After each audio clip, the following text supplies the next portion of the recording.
Caleb Foster received the paternity test results that would change everything, and vanished without a trace. Laura Whitman, his fiancée, suddenly disappeared days later, leaving behind more questions than answers. Evan, the innocent child caught in the middle, held secrets no one knew he had. Renee Wilder's shadow loomed over the town, tied to a past everyone wanted buried, and Jonas Kearney, the mysterious man with a dangerous past, vanished just as the truth began to surface. What connected these 5 lives and what deadly secret forced them into the shadows? Meriston was the kind of town where nothing ever seemed to happen, until it did. Tucked away between fog-covered hills and endless pine forests, it was the sort of place where everyone knew each other's routines. People left their doors unlocked, waved to their neighbors, and gossiped only in whispers. It had one gas station, one diner, and one traffic light that blinked yellow more often than red. Life moved slowly in Meriston, predictably, peacefully, until the morning Caleb Foster disappeared. Caleb wasn't the type to cause trouble. He was reliable, quiet, the kind of man people described as solid.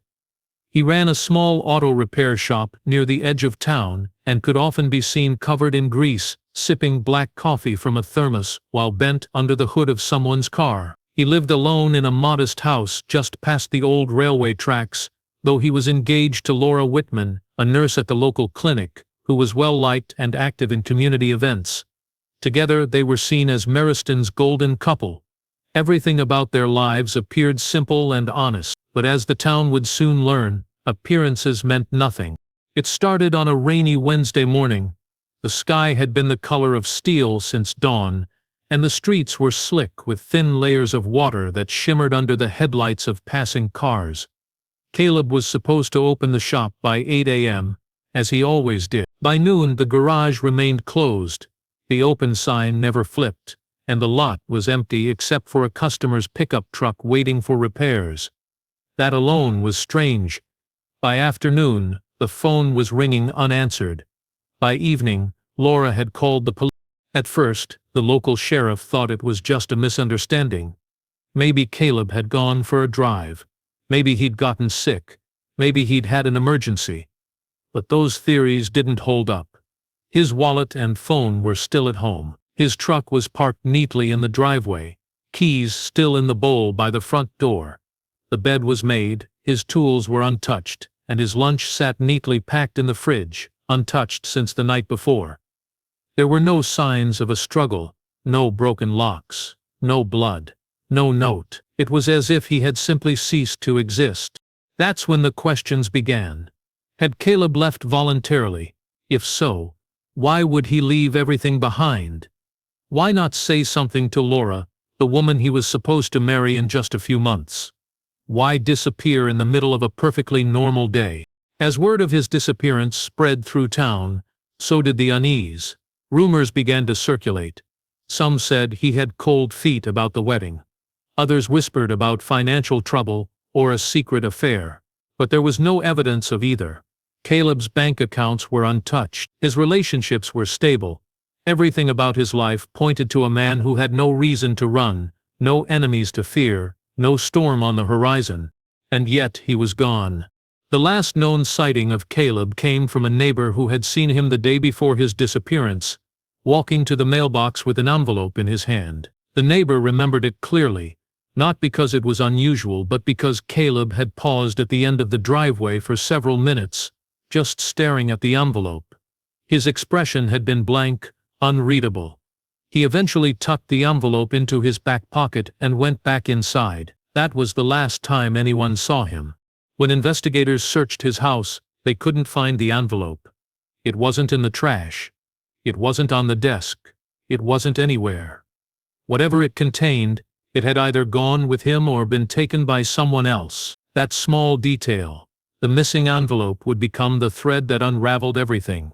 Something about it felt out of place, wrong, almost like a signal hidden in plain sight.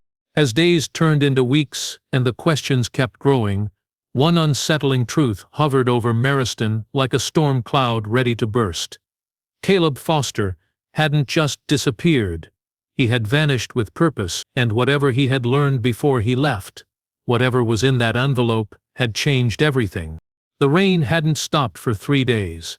It fell in a soft, relentless rhythm, washing over the rooftops of Meriston and soaking the sidewalks, as if the town itself were being slowly erased. It was during this dreary stretch of weather that the focus of the investigation shifted from Caleb's abrupt disappearance to a single, seemingly insignificant object: a white envelope.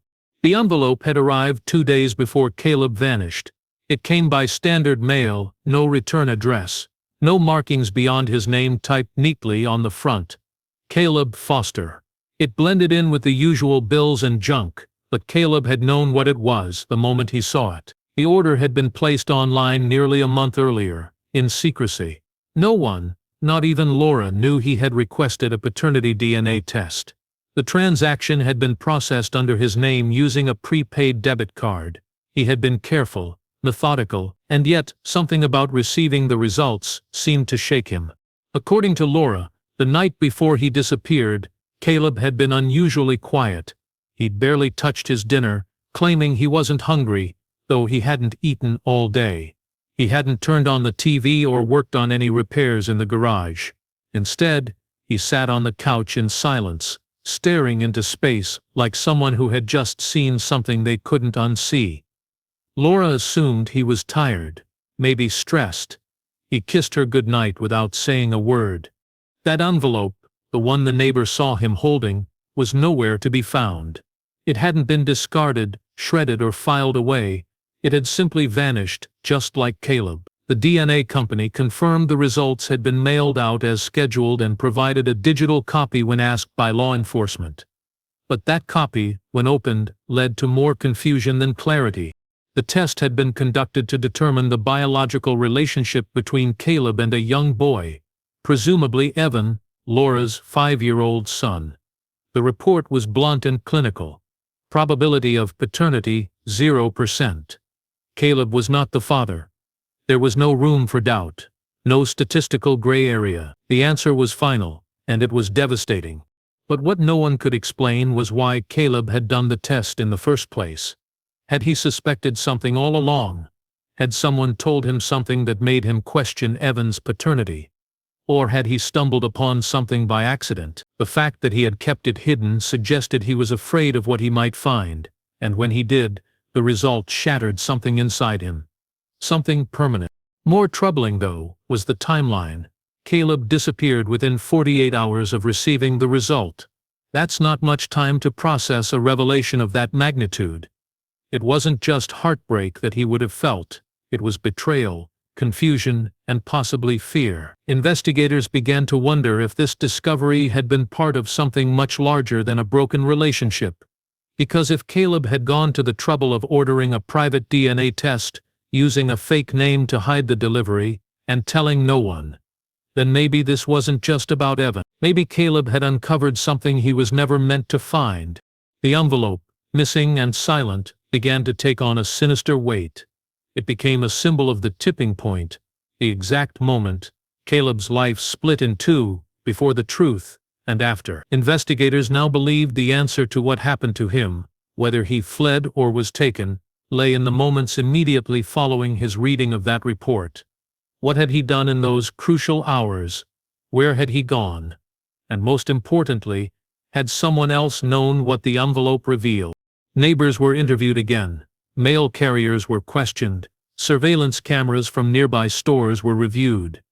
One grainy clip, taken from a gas station 2 blocks from Caleb's home, showed him walking with his head down, wearing a hoodie, the envelope still visible in his back pocket.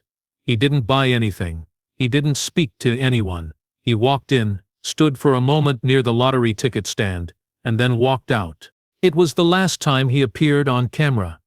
Just a man with a secret he couldn't carry and an envelope that may have sealed his fate. The discovery of the photograph changed everything. Tucked away in a locked drawer beneath a pile of old vehicle manuals and insurance papers, it seemed almost forgotten. But the moment investigators laid eyes on it, they knew it didn't belong with the rest of Caleb's belongings. It was small, slightly faded, and clearly aged, with curled edges and a soft crease running diagonally through the center. It showed a woman maybe in her early 30s, holding a baby wrapped in a striped blanket. The backdrop was unremarkable, just a plain wall and a worn-out sofa. But there was something strange about the image. Caleb wasn't in it. Laura wasn't in it. And the child didn't appear to be Evan. So why had Caleb locked it away? There were no notes scribbled on the back. No dates. No names. Just that single, frozen moment, captured and carefully hidden. The woman in the picture had sharp features and intense eyes. Her expression was unreadable. Not quite joyful, not exactly sad. Investigators ran the image through facial recognition software, which brought up a possible match. Renee Wilder, a waitress living 2 towns over in a place called Millridge. Renee worked the morning shift at a roadside diner off Highway 39. She had no criminal record, no known connection to Meriston, and no obvious link to Caleb Foster. But when officers approached her and showed her the photograph, her reaction was immediate. She went pale, her lips pressed into a tight line, and for a moment she didn't speak. Then, reluctantly, she confirmed the obvious. Yes, that was her. And yes, that was her son. But no, she hadn't seen or heard from Caleb in over 10 years. According to Renee, she and Caleb had a brief relationship many years ago when she lived in Meriston for a short time. It didn't last, and they parted ways without incident. She had left town shortly after discovering she was pregnant, but she never told Caleb. She said she'd made the decision on her own, raising the child alone. The boy, now a teenager named Micah, had never met his biological father. Renee insisted that she had never contacted Caleb, and that she had no idea he even knew about the child until now. But that story raised even more questions. If Caleb had no idea about Micah, how did he end up with that photo? Who gave it to him? Why now? And most importantly, what had it triggered? The possibility that Micah might be Caleb's biological son sent investigators down a new path. Perhaps the DNA test wasn't about Evan at all. Perhaps it was about Micah. But when they contacted the DNA testing company again, they confirmed that the test had been between Caleb and a 5-year-old, matching Evan's age, not Micah's. That narrowed the focus again, but the photo's existence still couldn't be explained. It had to mean something. Had Caleb recently discovered the truth about Micah? Had he confronted Renee and kept it quiet?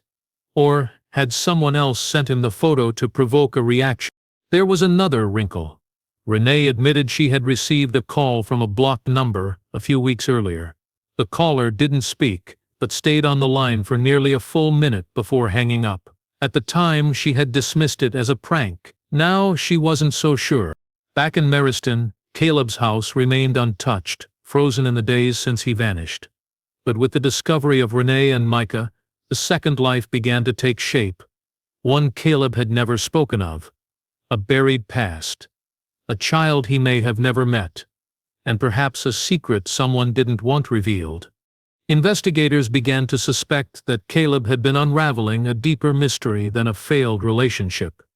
The photograph, fragile and quiet, had likely been the first clue, and somewhere in the days after receiving it, he had taken a step into the unknown, a step that might have led directly to his disappearance. As the investigation deepened, the search shifted from Caleb's home to his digital footprint, an area he had kept surprisingly clean. There were no recent emails of interest, no unusual browser history, and his social media accounts had been inactive for weeks. But something about the way Caleb had moved in silence suggested intention, not accident. He hadn't just disappeared, he had prepared for it. And when investigators finally found proof of that, it came from an unexpected source. A private P.O. box rented under the name Derek Lane. The name meant nothing to Laura, nothing to his co-workers, nothing to anyone in Meriston. But it was linked to a post office on the outskirts of a neighboring city. Caleb had signed for it with a fake ID, and surveillance footage confirmed it was indeed him, wearing sunglasses, a baseball cap and a hoodie pulled low. The footage was nearly a month old, taken just 2 weeks before he vanished. He had gone out of his way to hide it, even driving an old motorcycle not registered under his name. Whatever he was involved in, it had layers, and each layer only deepened the mystery. Inside the P.O. box, investigators found several envelopes, some containing printed medical records, others with old photographs and what looked like legal paperwork, custody forms, sealed court records, and an unsigned letter with no recipient. But the most surprising discovery was a trail of financial transactions. Caleb had been wiring small sums of money, $500 here, $300 there, to a man named Jonas Kearney, a convicted felon with a record for fraud, blackmail, and identity theft. Jonas lived in a rundown apartment in the industrial district, a place that stank of oil and rust, where broken streetlights cast uneven shadows at night. When police tracked him down, he didn't seem surprised. He was calm, almost smug, like he'd been expecting them. He denied knowing anything about Caleb's disappearance, but he confirmed the payments. Caleb, he insisted, had come to him for help. Jonas said Caleb wanted information. About someone. About something deeply personal. He wouldn't say more at first, only when pressed did Jonas hint at the truth, that Caleb had been following a trail that pointed to a cover-up, a lie buried in plain sight, and Jonas, with his expertise in digging into sealed records and hard-to-access data, had been his tool. The money Caleb had sent was for silence and for access. But what exactly had Jonas uncovered? He claimed Caleb never told him the full story, only fragments, names, dates, vague questions. But one phrase stuck with Jonas. It's all connected. Caleb had said that more than once, pacing his living room late at night, staring at printed documents spread across the floor. It's all connected. The more investigators uncovered, the more tangled the story became. The connection to Renee, the hidden photograph, DNA test. None of it seemed to fit together. And yet, Caleb believed it did. He wasn't just reacting to one shocking truth. He was chasing something larger, a puzzle with missing pieces that stretched beyond one child, one relationship, one lie. Jonas finally offered one last clue, before the police left his apartment. Caleb had recently grown obsessed with a sealed document they couldn't open, something tied to Laura's past. Jonas didn't know what it said, but he claimed Caleb had gone silent after receiving it. No more payments, no more calls, just silence. That was a week before he vanished. Now, with a false identity, a hidden P.O. box, secret payments, and a man with a dark past in the mix, the picture of Caleb Foster transformed completely. He wasn't just a missing man, he was a man who knew too much, digging into secrets others had worked hard to bury. And the deeper he dug, the closer he got to something, or someone, who wanted to ensure he never surfaced again. The town of Meriston was holding its breath. Caleb had been gone for nearly a month, and although rumors still floated like dust in the air, the truth felt more distant than ever. But then came the letter. It arrived without fanfare, folded into a plain white envelope, dropped into the mail slot at the Meriston sheriff's office, sometime during the early morning hours. No return address, no fingerprints, just a single sheet of paper, typed neatly with no smudges, no handwriting. The message was short, only one sentence: "You're looking in the wrong direction." It was unsigned, untraceable, but whoever sent it had gone to great lengths to make sure it landed exactly where it needed to, and just like that, the case shifted again. Investigators pored over the words. What direction were they going in?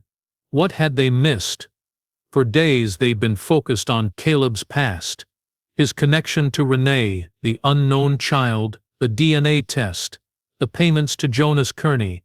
But what if none of that had led to his disappearance? What if the truth was closer, quieter, and hidden not in Caleb's past, but in someone else's? They turned their attention back to Laura. At first, Laura Whitman had been treated as the grieving fiancée. She had cooperated fully, opened her home, answered every question. But the investigators now began reviewing everything she had said with new eyes. Her reactions, her timeline, her memories of Caleb's final days. And slowly, cracks began to appear in the polished surface of her grief. It started with a call to the clinic where she worked. A nurse recalled Laura receiving a package at work about a week before Caleb vanished. The nurse remembered it only because Laura had reacted strangely, taking the envelope quickly and locking it in her drawer without saying a word. She had seemed pale afterward, distracted as if the contents had disturbed her. When questioned, Laura admitted she had received something anonymously, but claimed it was unrelated. She insisted she had thrown it away without reading it fully. The clinic's trash, however, had long since been collected. The envelope was gone. Investigators pressed harder. They pulled records, searched Laura's personal devices, traced calls made from her phone. That's when they found another discrepancy. Laura had contacted Jonas Kearney 3 times, all before Caleb ever sent his first payment. She denied knowing him, claimed the calls were missed dials. But phone records showed she spoke to him for over 7 minutes on one occasion. Whatever she discussed with Jonas, it had happened before Caleb even knew who he was. Then came the most disturbing revelation of all. A hidden bank account, in Laura's name, had been opened just weeks before the DNA results were mailed to Caleb. Inside it was a single deposit of $9,200, sent from a wire transfer linked to an account known for shell company laundering. It was money sent in silence and no one could determine where it came from. Laura refused to explain it. The deeper the investigation went, the more Laura appeared to be a different person than anyone had known. The timing was no longer coincidence. She had been one step ahead of Caleb all along. Had she known about Renee, about Micah? Had she intercepted the DNA test results before Caleb saw them? Had she sent him the photograph as a warning or a trap? And then came another strange piece of evidence. A neighbor's home security camera captured a vehicle parked across the street from Caleb's house at 3:12 a.m. on the night he disappeared. The car belonged to Laura. She had told police she was home all night, asleep, but the timestamp didn't lie. If Caleb had confronted her with the truth that night, if he had accused her of lying, hiding something, or worse, what had happened next? Investigators were now staring at a very different possibility. Caleb hadn't vanished because of what he found. He had vanished because of who found out that he had found it.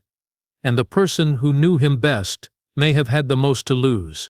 A week after the anonymous letter arrived at the sheriff's office, the case took another sharp turn, this time triggered by a single surveillance frame from a highway toll camera 2 states away. The image was blurry, but unmistakable. A man hunched slightly over the wheel of a beat-up gray pickup truck, driving northbound across the state line just 4 days after Caleb's disappearance. The truck's plates were obscured by mud, but the timestamp matched the night Caleb vanished. Facial recognition software failed to give a definitive match, but one analyst saw enough similarities to suggest a chilling possibility. The man in the truck might have been Caleb. If it was Caleb, it would mean he wasn't abducted. He hadn't been harmed. He had but why? Investigators revisited everything with a new lens. The money trail. The secret documents. The strange timing of the DNA test. The mysterious photo. What if it had all been part of a plan, not to expose someone else's secret, but to escape his own? The truck, traced back through fragments of VIN numbers visible in the image, was eventually found abandoned in a storage lot behind a closed-down hardware store in Ashmere, a small rural town, 3 hours from Mariston. It had been sitting there for weeks, dust-covered and silent. Inside, investigators found a duffel bag with basic supplies, canned food, a flashlight, a disposable phone with no contacts or calls logged. But the most curious item was a torn sheet of notebook paper, wedged between the seat cushions, with 3 names written in blocky handwriting. Micah, Evan, Laura. No notes, no explanation, just the names. The order they were written in seemed deliberate, as if someone had been weighing their importance, trying to decide where loyalty began and where it ended. In Ashmere, no one had seen a man matching Caleb's description. No security footage from gas stations or diners revealed his presence. It was as though he had disappeared again, vanishing even deeper. But there was one local curiosity that caught attention: an abandoned farmhouse just a few miles outside town, long known to squatters and drifters. Inside it were signs of recent activity: footprints in the dust, a used candle, an empty water jug, and disturbingly a crumpled photograph of Laura and Evan with the corner torn off. There was no indication of who had been there, no prints left behind. But the image, and the way it had been defaced, spoke of someone unraveling. Back in Meriston, Laura was coming apart in a quieter, more calculated way. She had withdrawn from public view, called in sick to the clinic, and stopped answering investigators' questions. Her attorney now spoke on her behalf, stating only that she was cooperating fully, though she refused to turn over her remaining devices or give consent to a financial audit. Then, one afternoon, Laura's house was broken into. Nothing of value was taken: no electronics, no cash, not even the prescription medication from her bathroom. But several photo frames were smashed, and papers from her desk were scattered across the floor. One item was missing: a black binder she kept locked in a drawer. According to a close friend, Laura had once said the binder contained everything worth knowing if something happened to her. Now it was gone. No fingerprints were found. No sign of forced entry. Whoever came knew the house, knew her patterns. It looked more like a message than a robbery. And there was only one person who knew exactly what to look for. That night, Laura left town. She told no one. Her phone was found on her kitchen counter, left behind with her car keys and a blank notepad. No note, no destination. The house was locked from the inside. Just like Caleb, Laura had vanished. And now, with 2 people missing, 2 children at the center of the mystery, and a trail of secrets folding back in on itself, investigators were left wondering the unthinkable.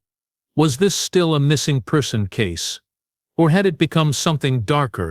The disappearance of Laura Whitman sent shockwaves through Meriston. 2 adults gone, days apart, both linked the same mystery, and neither leaving a trace. What began as a baffling missing person case now rippled with the unmistakable edge of conspiracy. But there was no clear villain, no final twist waiting to reveal itself, just a deepening silence, a town paralyzed by unanswered questions, and a small circle of people left behind in the wreckage. Evan was placed into temporary care, protected by child services as officials scrambled to locate his missing mother. The boy was too young to understand the chaos around him, but he did say one thing that made investigators pause. During a routine check-in, he told a caseworker that his mom had been crying a lot and that she had talked to the man in the window the night before she left. When asked what man he meant, Evan simply said, "The one with Daddy's jacket." The statement sent chills through the room. No footprints had been found outside Laura's house. No neighbors had reported seeing anyone, but a follow-up scan of home surveillance from a neighboring property revealed something unsettling: a figure blurred and half obscured by shadow, standing across the street from Laura's home at 3, just hours before she disappeared. The person was motionless, watching. The outline of their frame and the jacket they wore bore a resemblance to one Caleb used to wear. Could it have been him? Was he alive, circling quietly in the background, invisible but ever present, or was someone imitating him, using fear and memory to unnerve Laura into leaving? Investigators dug deeper into Caleb's digital history and finally uncovered something that had gone unnoticed in earlier searches: a hidden drive partition on his personal laptop, encrypted and buried beneath layers of false data. When cracked, the contents changed everything. Inside were dozens of PDF files, legal documents, birth records, scanned court forms, all time-stamped, all connected to a cluster of names that didn't seem to overlap. But at the center of the web, there was one document that stood out. It was a hospital admission form from over 6 years ago. The patient, Renee Wilder. The child, male, unnamed at the time. Father's name, left blank. But the attending physician's signature was the one detail that tied it all together. It was Laura Whitman. She had been there the day Micah was born. The record proved that Laura had known about Renee and Micah from the beginning. She had treated Renee under a pseudonym, yet left just enough trace for someone like Caleb, determined and relentless, to follow the trail. Laura's story about never hearing of Renee didn't hold up anymore. She had lied. And if she had hidden this for so many years, what else had she buried? But one question still remained unanswered. Who sent the DNA test? Caleb hadn't ordered it. Laura denied doing so. Renee had no reason to expose a past she had fought to forget. Yet the test had arrived, and it had shattered everything. Finally, a breakthrough came from a technician at the DNA lab. He remembered the test because it arrived already prepaid, with explicit instructions for rapid processing and anonymous delivery. The account that paid for it had been flagged for suspicious activity just days before. It belonged to Jonas Kearney.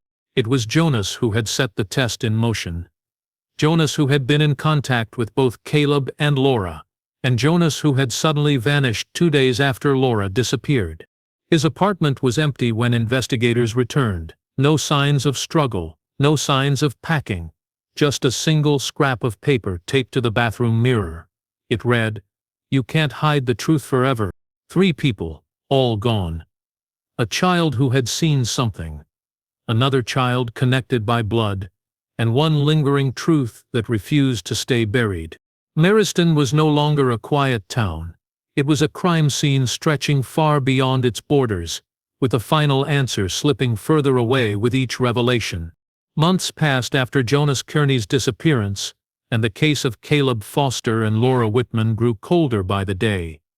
The streets of Meriston returned to their sleepy rhythm, but beneath the surface, the unanswered questions gnawed at those left behind. Theories circulated quietly. Was it a runaway? A kidnapping? A cover-up? The truth, however, remained locked behind shadows no one could fully penetrate. One rainy afternoon, a call came from an unexpected source, a small rural library in a town 50 miles from Meriston. The librarian had found an unmarked package, slipped through the book return slot. Inside was a leather-bound journal, its pages yellowed but carefully preserved. The name embossed faintly on the cover, Caleb Foster. The journal was a revelation. Written in a neat, deliberate hand, it detailed Caleb's thoughts, fears, discoveries from the weeks leading up to his disappearance. It was more than a diary, it was a confession and a warning. Caleb wrote about the photo first. The one that had belonged to Renee Wilder, a photo he found after years of silence. It haunted him, dredging up memories he had tried to bury. The journal revealed that Caleb had struggled with guilt, not just over the child he might have fathered with Renee, but over the tangled web involving Laura and Evan. He had suspected Laura was hiding something far darker than a secret past. The entries spoke of a threat, vague but terrifying, a shadow looming behind every door. Caleb described strange calls, the feeling of being followed, and a growing paranoia that someone close to him had turned against him. He wrote about Jonas Kearney and their uneasy alliance, how Jonas had promised help but had his own dangerous agenda. One entry stood out. Caleb confessed he had staged his disappearance to protect Evan and Micah, to draw out those who wanted the truth buried. He believed that by vanishing, he could buy time to uncover what Laura had hidden, and to keep his children safe from harm. The last pages grew frantic. Caleb wrote about a plan to meet someone who had the final piece. He never named the person, but the entry ended abruptly. If anything happens to me, look to the past. Look to the house on Pine Street. The truth is there. Investigators returned to Meriston with the journal, turning their attention to the old Foster family home on Pine Street. An abandoned house Caleb had once called home before moving in with Laura. It was boarded up, neglected, and rumored to be haunted by locals. But beneath the peeling wallpaper and dust, they found a hidden basement door, cleverly concealed beneath a loose floorboard. Inside the basement was a trove of files, photographs, and documents. Among them were letters from a private investigator hired years ago by Caleb, someone who had been watching Laura, tracing her movements and uncovering financial transactions linked to a secret offshore account. The documents revealed a chilling truth. Laura had been funneling money to keep someone silent. Someone with a motive erase Caleb from the picture entirely. The offshore account was tied to a powerful figure in Mariston's political circles, a man with the influence to manipulate the law and bury scandals. The final shock came with a grainy photograph, found tucked inside an envelope, a picture of Laura shaking hands with the town's mayor, a man known for his ruthless tactics and shadowy deals. The implication was clear: Laura was not just a victim of circumstance, she was part of a larger, more dangerous game. As the pieces fell into place, the question remained: where were Caleb and Laura? Had they truly vanished to escape this web of deceit? Or had something more sinister happened?